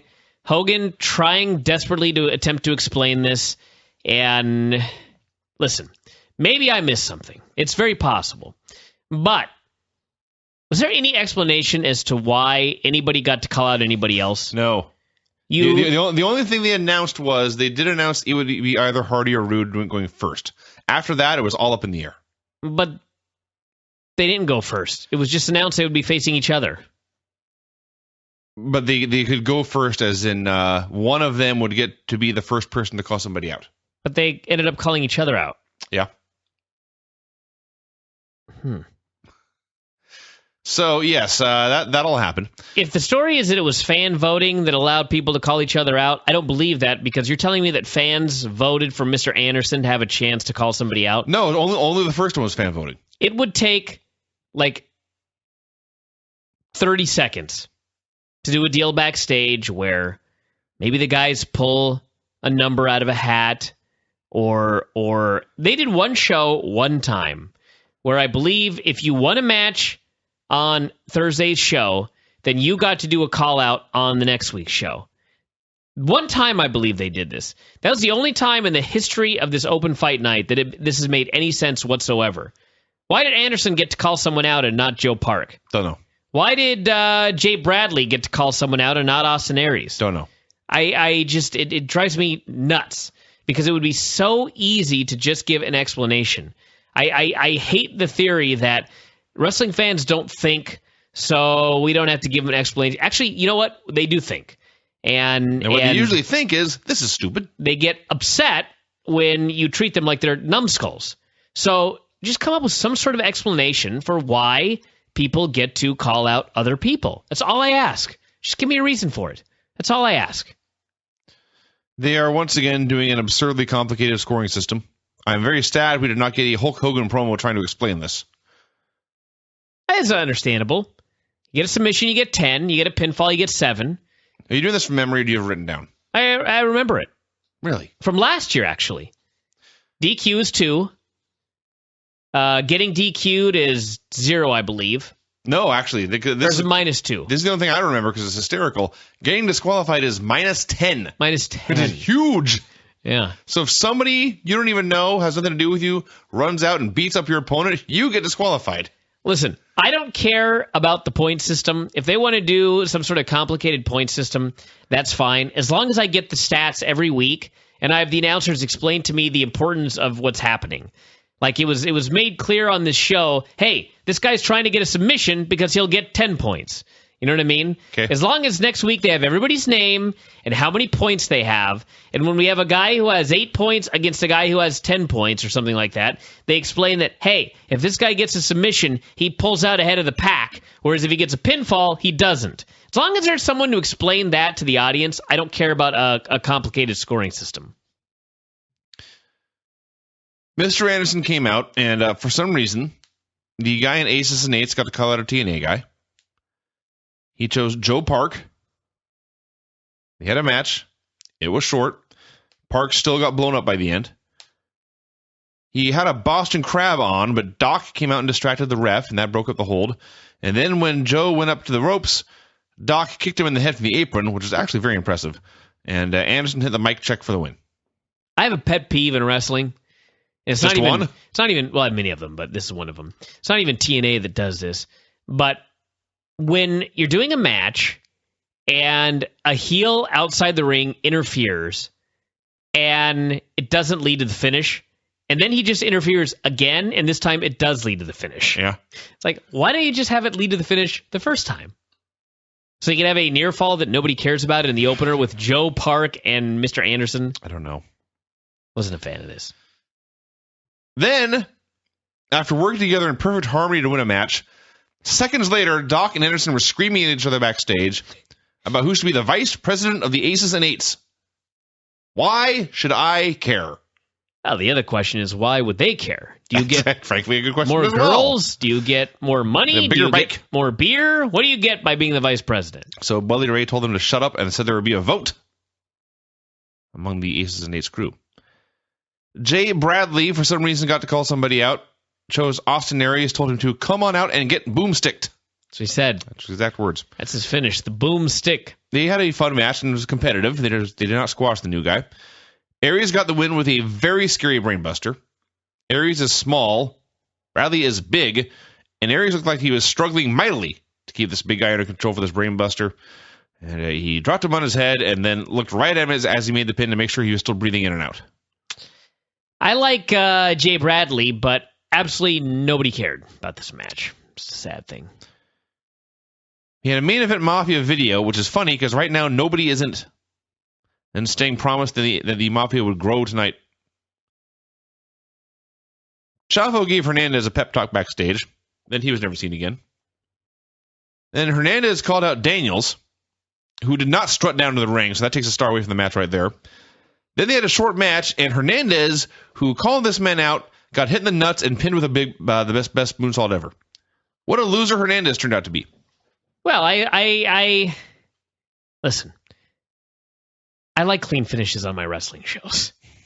Great! We got a lot of them on this show here tonight, except for the one I wanted to see the most. He had a low blow. I actually does that count as a clean finish anymore? I can't even tell. It does. He pinned the guy. There's no interference. So then, next segment, Kazarian called out Magnus, and after a short match, Magnus beat him with a Texas Cloverleaf. What a loser Kaz turned out to be. Vinny, the idea is that we're getting clean finishes here in this tournament. It happened last year, too.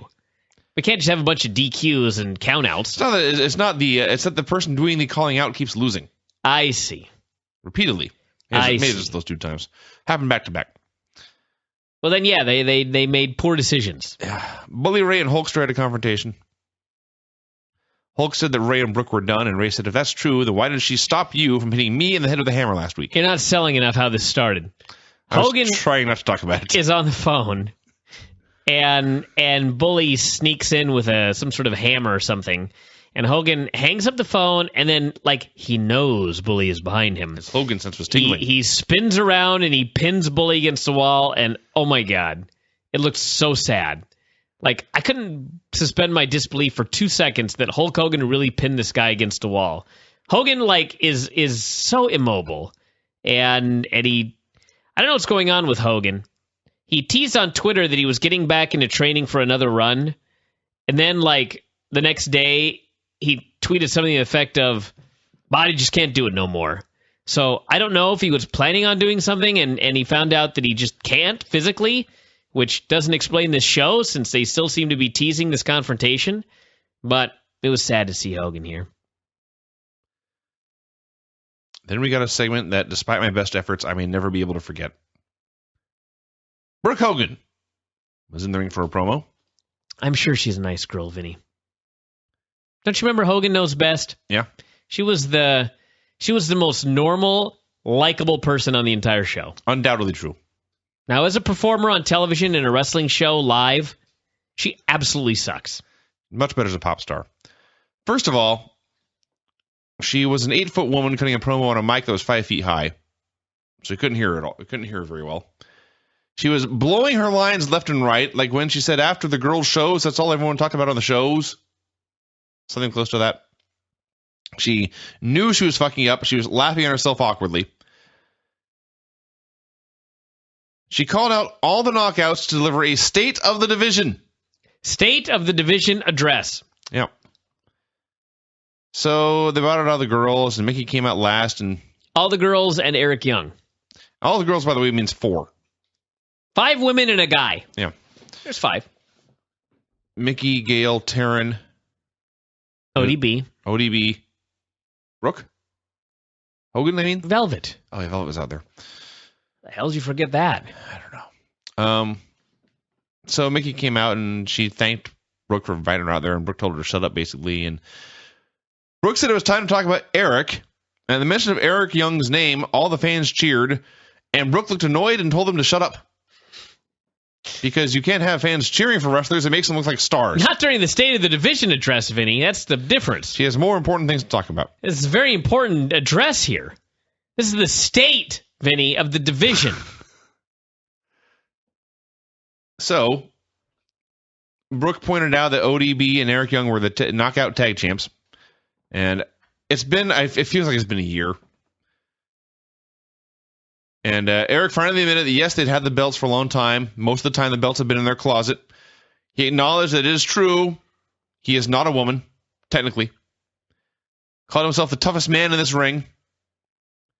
Handed the belts over to Brooke. Announced it was National Kissing Day. Made out with ODB. And then he and his wife left to presumably have sex. He did not give a shit about these titles. And as we have said many times, wrestlers get awesome when they don't give a shit.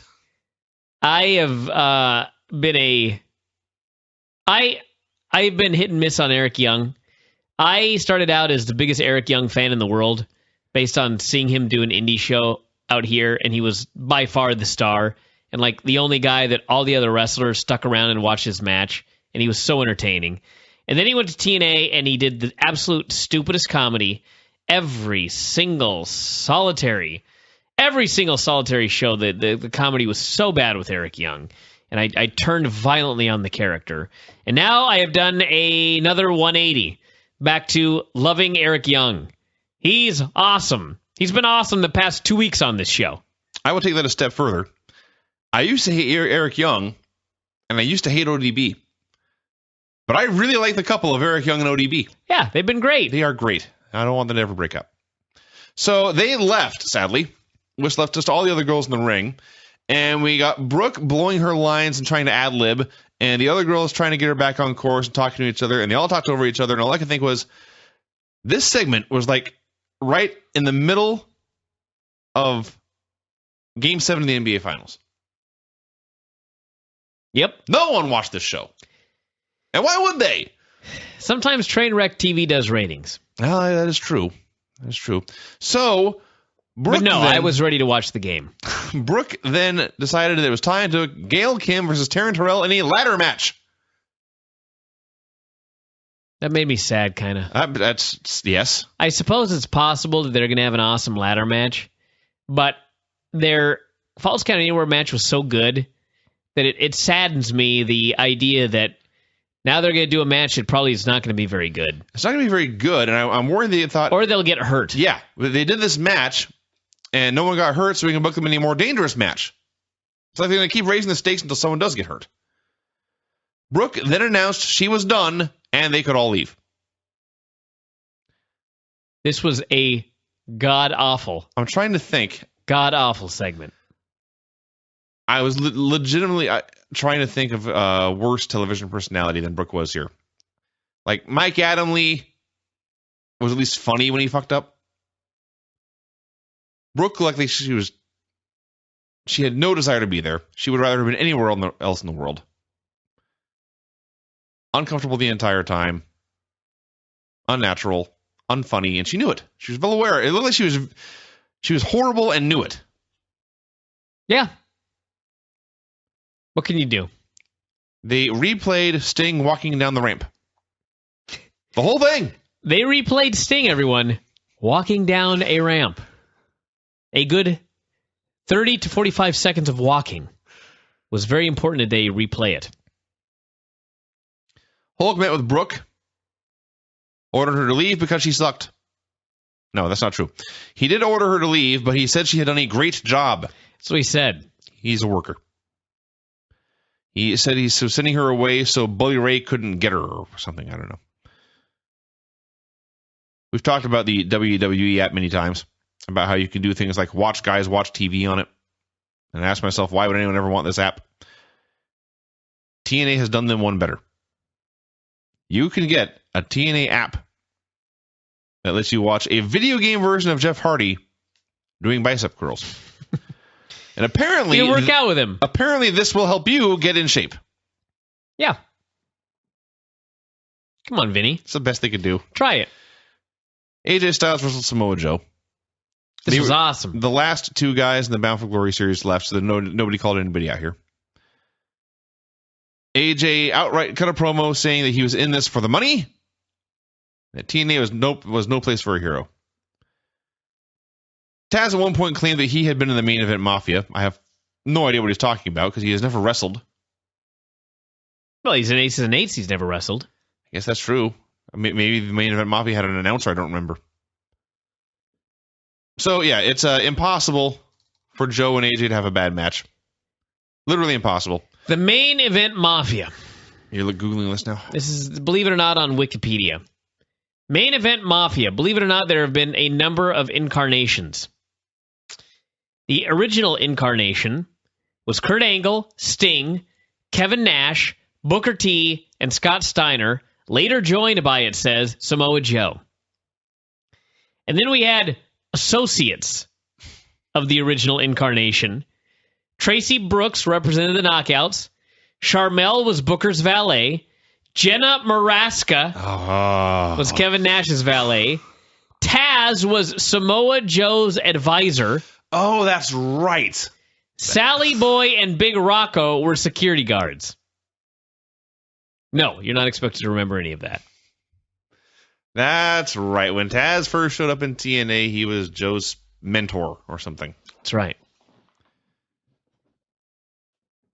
So, yeah, AJ and Samoa Joe.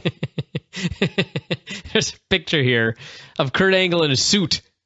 And a Wikipedia editor has put the following caption. Kurt Angle dressed as a godfather, according with the gimmick. Got it? Good. So, yeah. They've had many matches better than this. But like I say, it's impossible for them to have an outright bad match. It was a time limit draw, 15 minutes. And there were not many points where it seemed like it was going to do anything else but go to a draw. There was one point when AJ got his new calf slicer submission on, and Joe just righted it for a second or two and just reached back and grabbed AJ's head and got out. He needs to work on that hold. Finisher, killed. I was more concerned with AJ's complete and utter lack of anything resembling a guard. You're unimpressed with his jiu-jitsu skills? No, Joe tackled him with like 30 seconds left, and AJ just laid there, and Joe passed his guard and was giving him a beating. Didn't even try. Come on now, AJ. Bully Ray was on the phone with Brooke, disappointed she had left. Did you announce it was a 15-minute draw? I did. All right. 2 points each. You may all update your scorecards. Bully Ray was on the phone with Brooke. He was disappointed she had left, asked her to come back. ordered some of the guys to get on their bikes and escort her back to the building. Hogan talked to Chris Sabin, Kenny King, and Suicide. So they would have a 3-way next week, and the winner of that match would be the champ who could turn his belt in at Destination X, which they did announce would be a live show on Impact this year. Main event was Bobby Roode and Jeff Hardy. It was fun. Good match. It was short. Hardy won with a twist of fate, and that was it. Great, by the way. It was short, not much to it, but for what it was, totally fine. Very good match. Bully Ray cut the main event promo in the ring. That is, by the way, my entire note here. Hardy beat Roode. Good match. I wrote Bobby Roode versus Jeff Hardy. Fun, period. Short, period. Hardy won clean with a twist of fate. Bully Ray cut his promo. He said that between the Bound for Glory series and the X Division next week, there were 15 men fighting to take a shot at him. He should have pointed out all the other guys who lost qualifiers to get into the Bound for Glory series. Be closer to 25 dudes. That's right. He said he was a lover, not a fighter. He called out Brooke. Sting came out to the Main Event Mafia music instead. He jibber-jabbered a bit. Ray said he could snap his fingers and his gang would come out and kill Sting. It should be noted, by the way, that earlier he had called Brooke and demanded she return to the building. And he sent the guys to go make sure she got to the building. And she never got to the building, nor did the guys ensure that she got to the building. So something is missing here in this storyline. Maybe we'll find out next week. Yeah. Well, he did say some of you go get Brooke, some of you stay here with me. Yeah, so the ones that stayed got beat up. What about the other guys that left? I don't know. You were right. We don't know what happened to them. So, yeah, Ray kept snapping his fingers to get his gang to come out, and the gang never showed up. Cut to a video backstage where his gang had been beaten up. And then it turned out Kurt Angle was in a suit, because that's what you do when you're in the Mafia. And he came out and he put Ray in the ankle lock, and Sting screamed at Bully Ray, and that was the end of the show. So, yes, so far it is just Sting and Kurt Angle. Well, they had another member at the taping, so we'll find out about that next week. Only thing I don't like about this angle, at this point at least, maybe there will be more in the future, but the one thing that I really don't like about this angle is, so AJ is now a member of the Main Event Mafia. AJ? I'm sorry, Kurt Angle. He's now a member of the Main Event Mafia. Yeah, yes.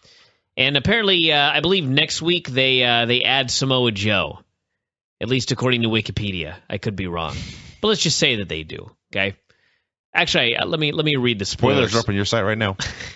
Let me find out. I was actually just clicking them to look at it. Samoa Joe joined the Main Event Mafia. All right, so now we've got Kurt Angle and Samoa Joe in the Main Event Mafia, which, by the way, is sounding an awful lot like the original Main Event Mafia, not a new Main Event Mafia. But anyway, the point is, where the fuck were Kurt Angle and Samoa Joe when Sting was getting his ass handed to him at the pay-per-view? I have no idea. Right? So Sting, in storyline, maybe he hadn't bought them suits yet. Got his ass handed to him by Bully Ray and the Aces and Eights, and not a single solitary person came out to make the save, which resulted in Sting being so angry and irate at the situation that he immediately went on Twitter and bitched. And then he came to the Impact Zone, and he said he was so upset that nobody in the back had come out to help him that he was going to have to amass a new Main Event Mafia to watch his back, which so far consists of guys who are in TNA that did not come out to help him. Right? Am I missing something? 100% right. I would understand if Sting said, I must create a new Main Event Mafia, and like they brought in John Morrison and, I don't know, TJ Perkins or whoever, new guys, right? Because no one in TNA helped him. Right. So he's got to go get some new guys. But instead, everyone he's getting is someone that didn't help him at the fucking pay-per-view. Maybe this will be explained down the road. But these men sure weren't his friends 2 weeks ago. So we watched part of Impact before Brian's cable threw up all over itself. Sting came out for a promo. Play the Main Event Mafia music. He got in there, said about 10 words. Now came Kurt Angle again to the Main Event Mafia music. And I was thinking to myself, sure is annoying having to hear this song twice in 30 seconds.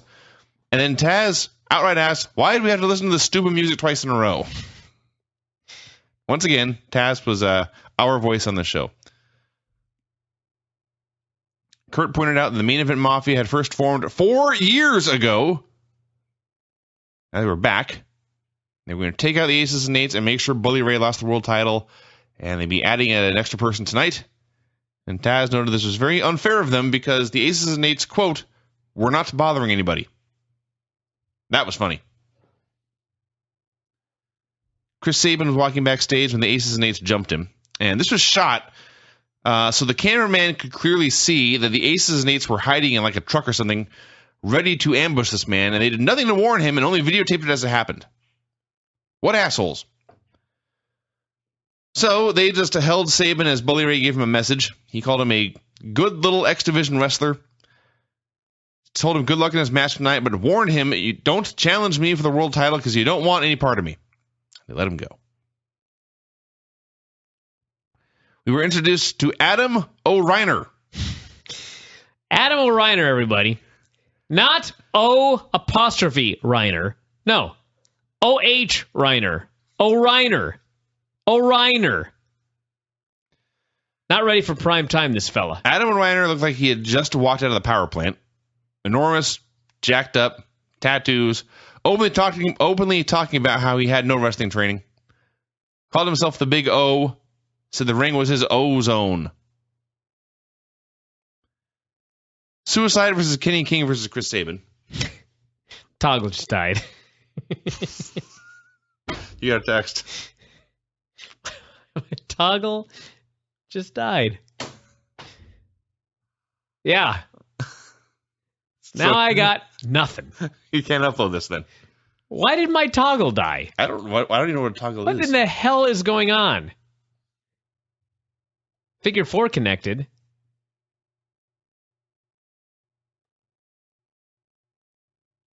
Garage Band. What in goddamn is going on? I don't know. I'm trying to reconnect to the Figure 4 network here. It's not working. No, it's not. It's broken. Let's just stop. Just keep doing Impact. Let's just stop right now. I don't care. care. No one cares about half an Impact review. Yeah, they do. We're talking about Oh No. What is his name? Where the hell is my toggle? All right, so we had a three-way here with Suicide and Kenny King and Chris Sabin. Spoiler alert, Suicide was Austin Aries. That was revealed at the end of the show. There was no mention of it here. It was supposed to be a surprise. Oh, battery? Brian's toggle is out of batteries. It's plugged in. It's plugged in. Everything electronic in Brian's life is breaking. Is anything working? He's trying the other outlet. I fully expect us to be plunged into darkness at any time. It just has an exclamation point on the battery. The battery simply has an exclamation point. I know one of these works. He's trying all the outlets in this room. What the fuck is happening? There are a lot of outlets in here, I will say. Don't know if you planned that.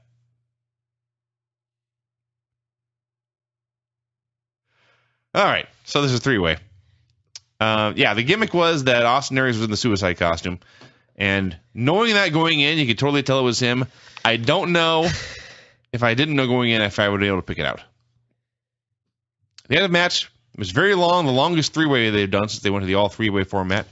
And King got Suicide up in a fireman's carry, and Suicide rolled through in a sunset flip, and he hooked the ropes for the pin.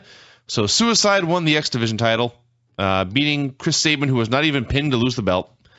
And that meant Suicide would have the right to cash in at Destination X and get a world title shot. But wait! There's a swerve. Hulk Hogan came out with a limping TJ Perkins. Hogan got his name right. Said that TJ was Suicide. He had always been Suicide throughout the years. Been working hard to put food on the table, he said. Killed the gimmick.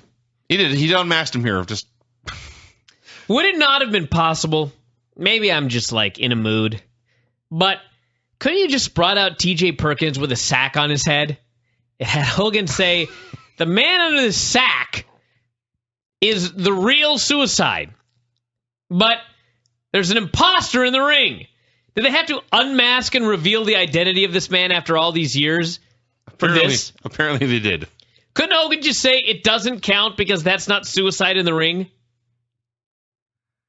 Well, He could have maybe, but he didn't. So yeah, TJ Perkins is officially suicide and always has been.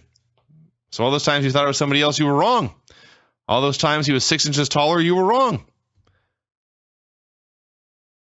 Hulk demanded that Suicide unmask, but Suicide ran through the crowd with his new belt. That was that. After the break, Hogan said he was going to give Suicide till the end of the show to reveal himself. We met the other gut check contestant. They showed him playing guitar and playing drums and playing the saxophone.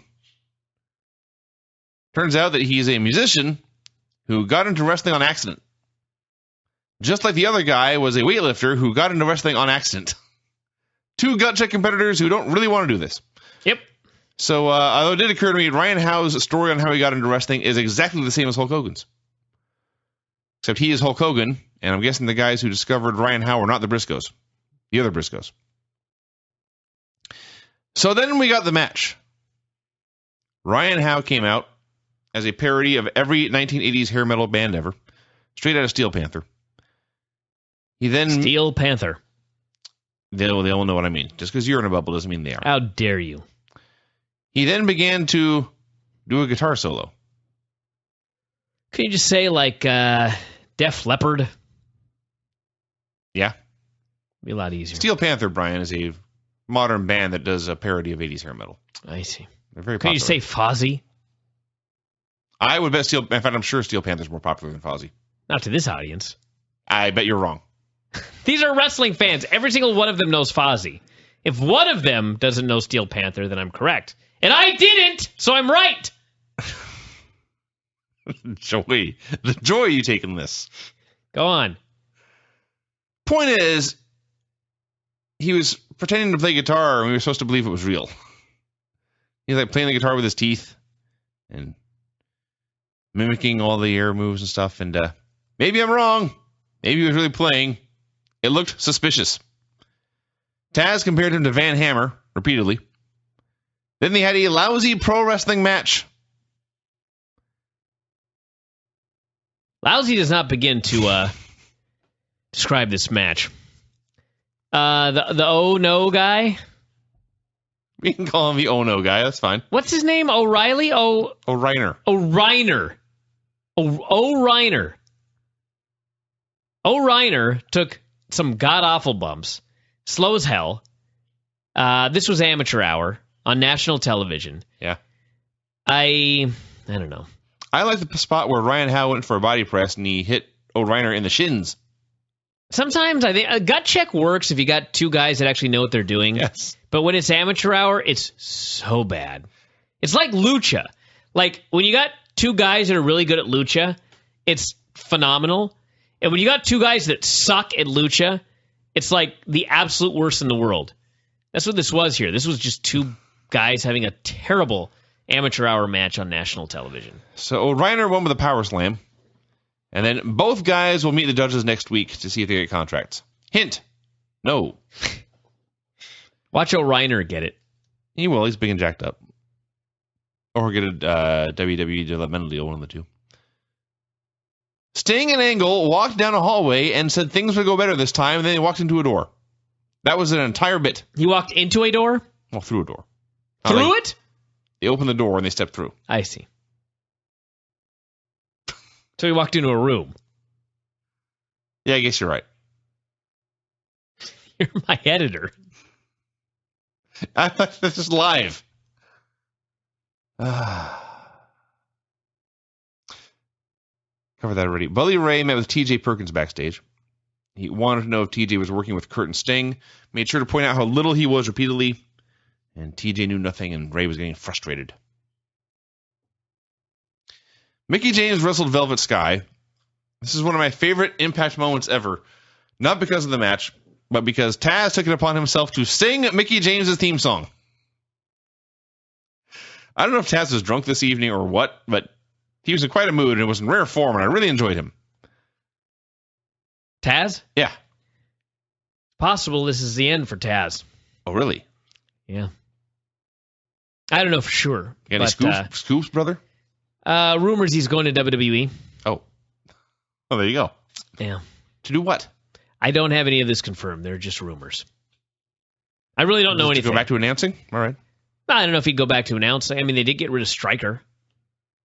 So he could go to replace Stryker.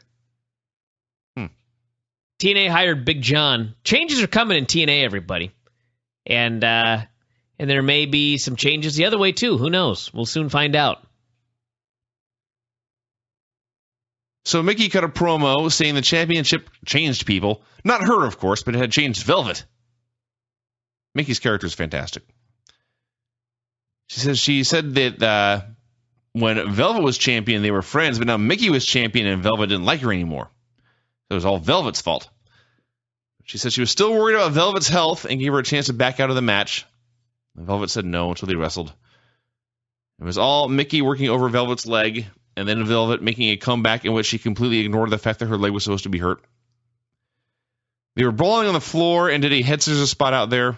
And I don't blame Mickie for this, but when you take a head scissors, you basically do a somersault. And Mickie took this head scissors and literally just did a somersault. Looked like a 6-year-old playing on the yard. And they got back in the ring, fucked something up. Mickie kicked her in the knee, and then she put her in her new hold where she grapevines both legs and puts in a chin lock. That hold is actually, in all seriousness, that is a badass submission move. And she put her in this, and Velvet tapped out, and that was the end of the match. So Mickie won. Chrissy's tits then appeared to interview Velvet. I can't even say she was showing cleavage. There was a lot of flesh here. So they interviewed Velvet, and the crowd was so moved by Velvet's performance, they chanted, "You tapped out" at her. She did some horrible fake crying. She said she was heartbroken. She went up the ramp. That sucked. It was very poor. It was very poor. Sting and Angle were just hanging out backstage. She's a pretty girl. She is. That's absolutely true. Bobby Roode walked through them in his robe, and he stopped and smirked, and then kept walking. Sting and Angle looked like each other, and the whole gimmick is they only take former world champions in their club, and he's a former world champion. And that's the point where the show ended. That's the end of the show, everybody. That's all we got.